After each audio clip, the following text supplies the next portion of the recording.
Konnichiwa YouTube. Today we're chucking a Chinese diesel eater into Apollo.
YouTube is absolutely full of Chinese diesel eater videos, so we thought, why not, let's chuck another one in. After all, we're doing the full build start to finish, so we might as well. So we're actually putting two Chinese diesel eaters into Apollo, one in the kitchen, which is going to be here, and one under the rock and roll bed over there. The one in the kitchen is going to be predominantly for the Bobbles van water heater, but also it's going to have a valve, so if for argument's sake that broke down, not that it will because I've got faith in my Chinese diesel eaters, but if it did, I can always flick this one out and not heat water, heat the cab as well. This one that's going in the kitchen is also, when it's not aiming into the cab, it's going to vent into a drying room at the back of the van, which is going to have an extractor fan for sucking all the moisture out. So that means when we go out for a walk and we get wet and muddy, we can hang our coats and put our boots in there, and while we're heating the water for us to all have our shower, it's drying off our clothes. Clever thinking. This one is just going to be for heating the cab, nothing special. But it's the one in the kitchen we're actually going to do the video on because we're not quite ready.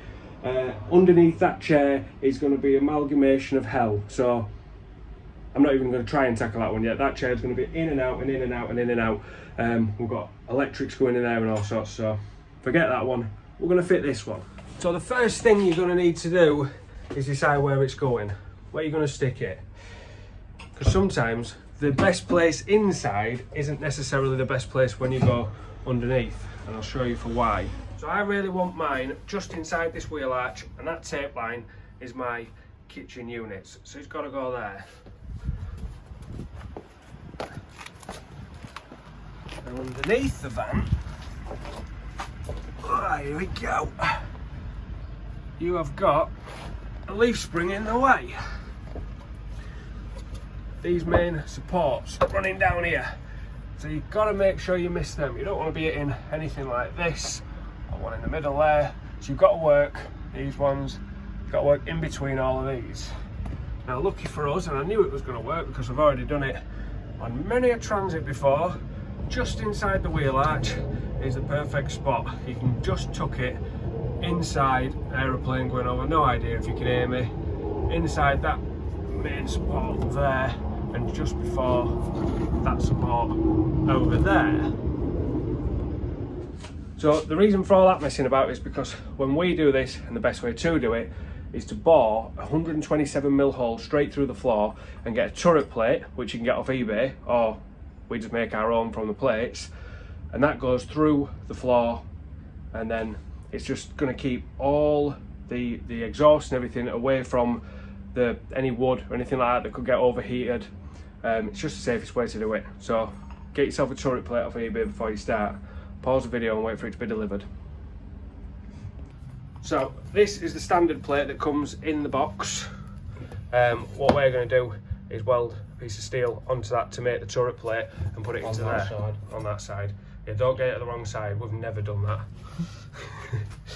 And then that's going to go through there. We've got some test holes to make sure it was in the right place underneath, which isn't going to matter because obviously we're going to be taking like a 6-inch piece out of there, so all that's going to be cut out anyway. We're in the right place, so now we can go through that floor with that, and Bob's your uncle.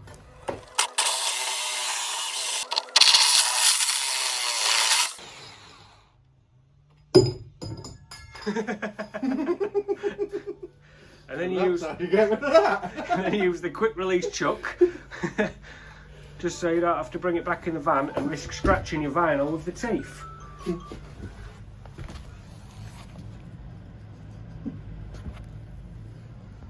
So now you've got your hole. Every one of these is going to be different. You've got a depth here, and that's how long your turret plate needs to be. So you need to check that before you order it. If you go overzealous, that's fine, but you don't want to go under. So this we've measured, what's that, to the bottom. We've got 30mm there, so we're going to make a 40mm turret plate, just so we know it's well out the bottom. Obviously, if you'd have watched in the previous videos, we have only used 7mm self-adhesive insulation, so we've got head height. So obviously if you've put, say, 25mm Kingspan under there, then your hole is going to be deeper, so you need to know that depth, just to make sure that you've got enough depth on your turret if you're ordering one off eBay.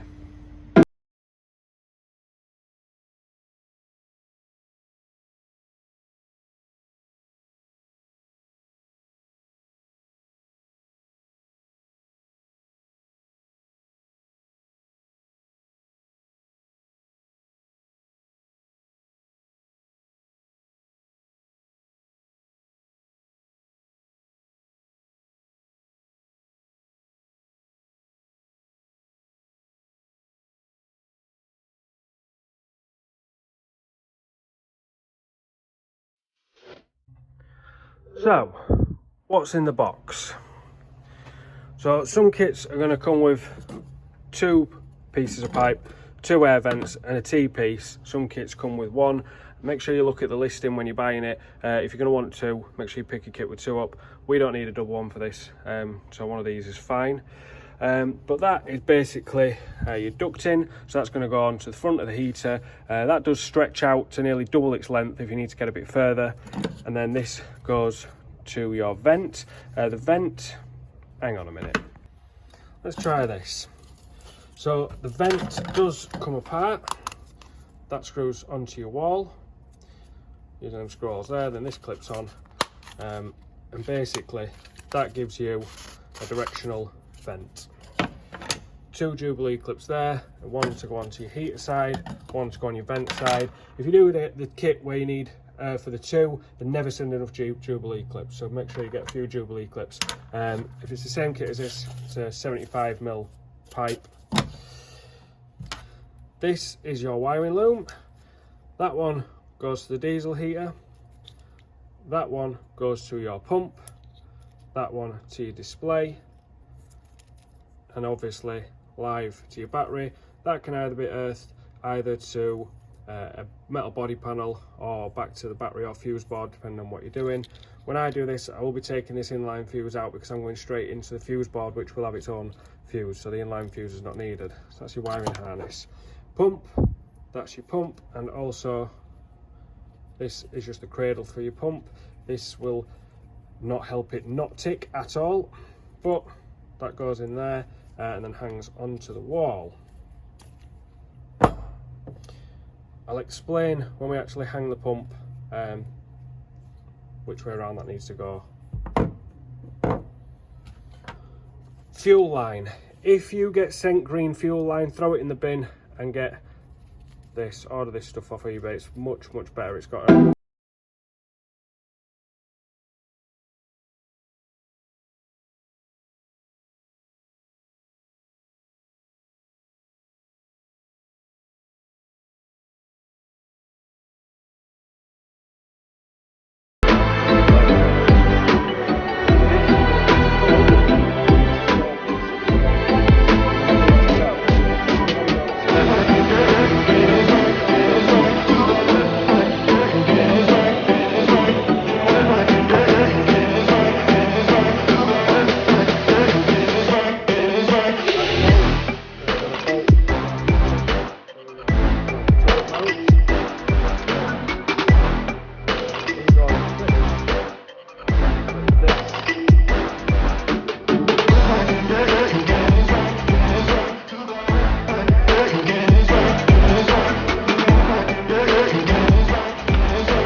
that goes onto your silencer. We're not going to be using this one because we need an extra one to get it.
Stop work.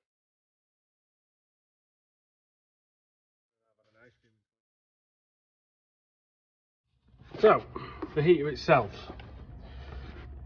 if you turn it over and look there, that's where the hot air is going to come out. Now the front is where the exhaust goes, so that's going to slide onto there. The back is where your combustion intake with a black pipe comes in, and then this black cover is covering very well, because it won't come off. That's where your fuel line is going to go in, and then that is where I showed you on the wiring loom where that's going to clip into that, and that's that. So now we need to bolt this using those 4 bolts and the nuts that I showed you earlier onto the plate, and then connect all the bits and pieces up. So we've painted this with a heat-proof paint. So when you buy one of these off eBay, you don't need to do this, but because my steel isn't stainless, what we've put on the outside, we just spray this with a heat-proof paint just to make sure it don't rust, because obviously it's living underneath your van. So with that slid on now, we can add these 4 bolts.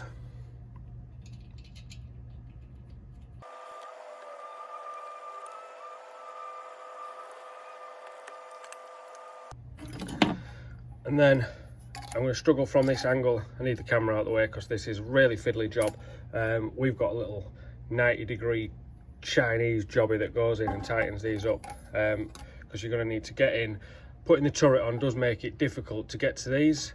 It's a 7mm spanner, so you can with a 7mm spanner, but we've just got a drill attachment that goes on a 90-degree bend, and we just stick the screwdriver in there. That zips them up nice and tight, then crack them with a 7mm spanner again. Just make sure not ridiculously tight, but they do want to be tight, you know. So here's our little Chinese jobby. You can see she's a bit battered, but it has served us very, very, very well. Got us out of some pickles. Let's get a screwdriver attachment onto that.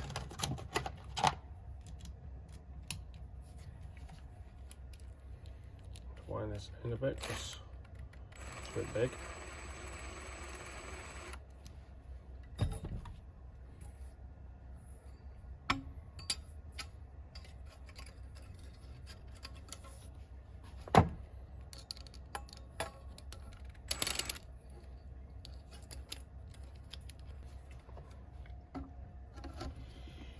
So exhaust, will slide nice and snugly, not that I showed you because I put my hand in the way. I'll go nice and snugly over there. Twist that so you can get at it. And this is the thumb part.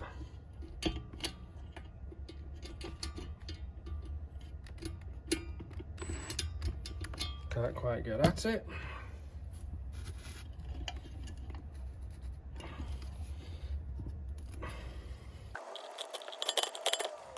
And then same again, This one's even trickier because you've got that fuel in the way.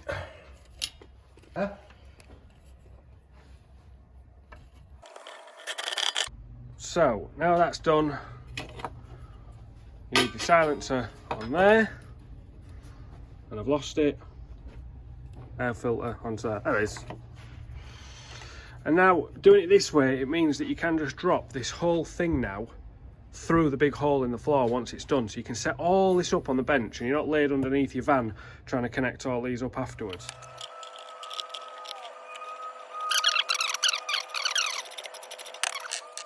Kyle stripped his diesel heater and left Jubilee clips lying about. Don't know if you can hear me, but he's only over there, so I can't say it too loud because I'm nicking his Jubilee clips. Be careful with this one, that's made of wet tissue paper, or it might as well be.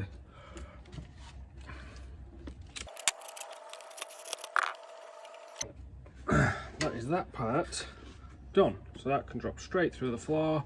That's going to drop into a hole and then screw down. Again, they're going to send you these screws to screw it down with, God only knows why, but for us they are going to come in handy because I've not got insulation.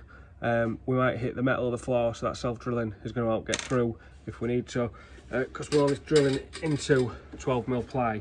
If you've got a 25mm batten down, then just use a wood screw, perfectly good enough. Let's go test fit it, see if it fits. The moment of truth. Wiggle that in there, wiggle that in there. Get that off the leaf spring. Boom. That sits in there. Just lovely. So yeah, we're going to screw those four down. These are going to be a nightmare. You're going to have to use an extended bit, but depending on your placement you might not need to. Let's go look underneath. Oh, the underneath, there's the quick release thing that we dropped earlier, put down earlier on purpose. Bit of the van floor, save that for patching up another transit, or maybe this transit. So as you can see, we're nice and neatly placed in between this chassis here and the edge of the wheel arch. That's all coming through, so all we've got to do now is, it's not bad, whole surface. I'm going to go mad and grind all this up and make sure there's nothing underneath anyway and under seal it, because it's a transit. So there's a lorry going past ruining my video. There we go. So now I'm actually going to be extending this exhaust because I want it to come right out the back, and then this needs screwing up. Just find somewhere, preferably at least 1 metre, if not preferably, make it at least 1 metre away from your exhaust, and ideally your exhaust needs to exit out, so your exhaust fumes are not going to be gathering underneath the van. I always have them exiting out on the sill, or this one is actually going to be continued through and coming straight out by the back bumper there, like a little miniature pea shooter exhaust as if it's on the van. But there you go. Now you can see now, if you've not seen the turrets before,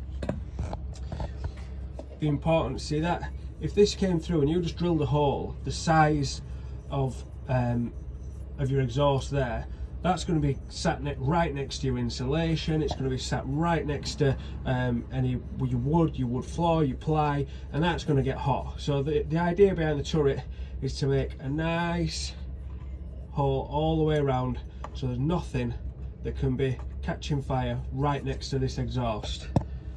So now I've test fitted it, it's going to come back out so it can seal it all up. I hope. Got a thing helping me.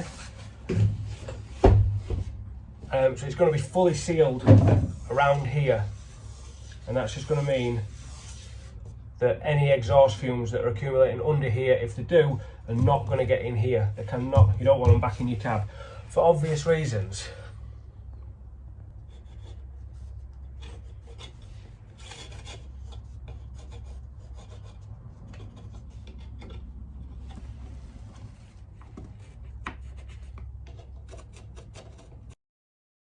Right, I'm not going to lie, I have made a schoolboy error.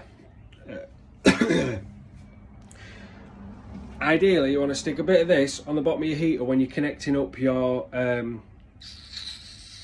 exhaust and your intake, just so you don't have to do that under the van as well. And I didn't, and I'm an idiot, and now it's stuck to the floor.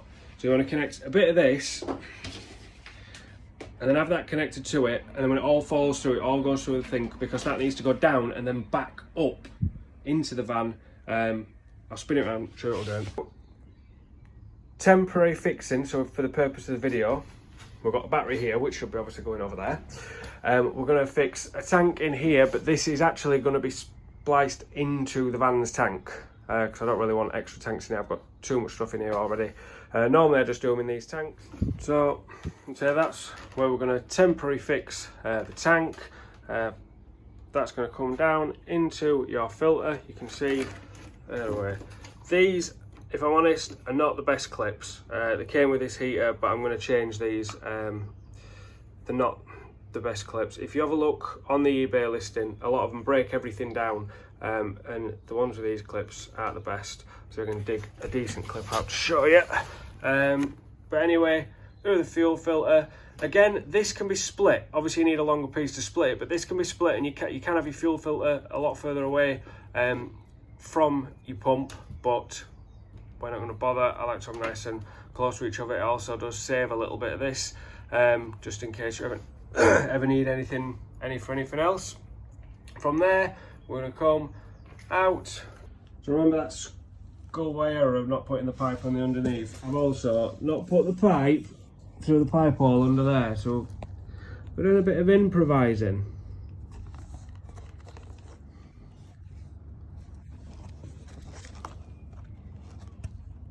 Right, so final run through.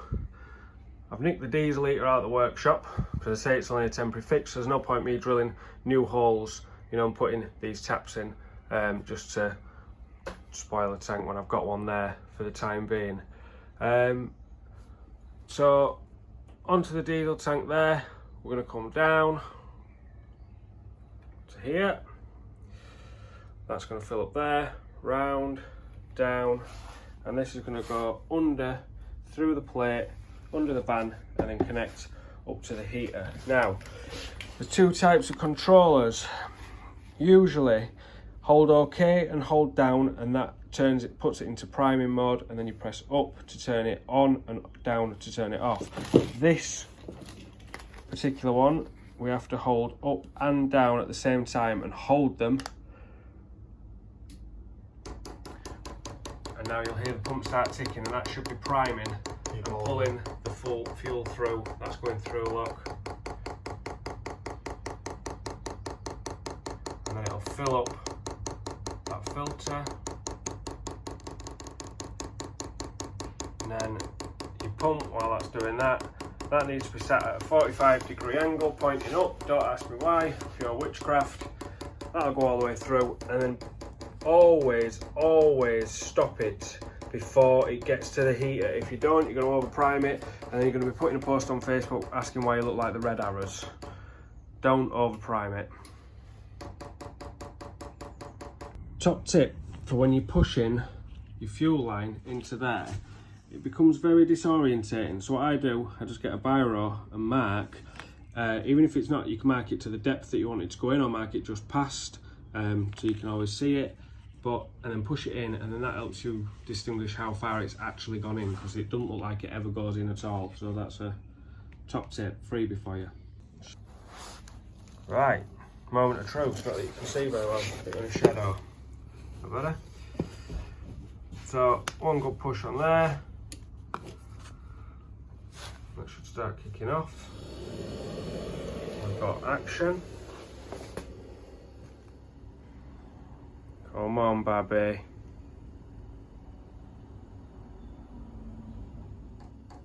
There we go.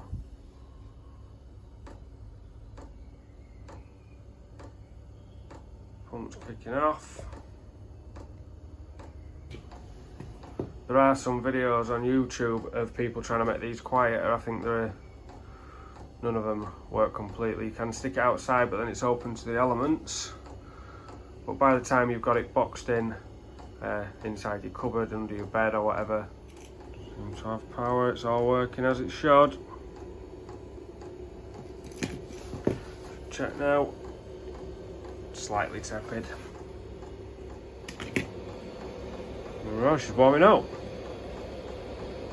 Jobs are good there. While that's warming up, I can show you these are the better clips you want to be getting. If they come with these clips that I showed you earlier, you want to be getting these ones. They're much better, a lot better for nipping it up tight and easier for getting on and off as well. So there you go, diesel heater is installed to Apollo, a diesel heater number 1. Churning away there, red hot, and it's sunny outside.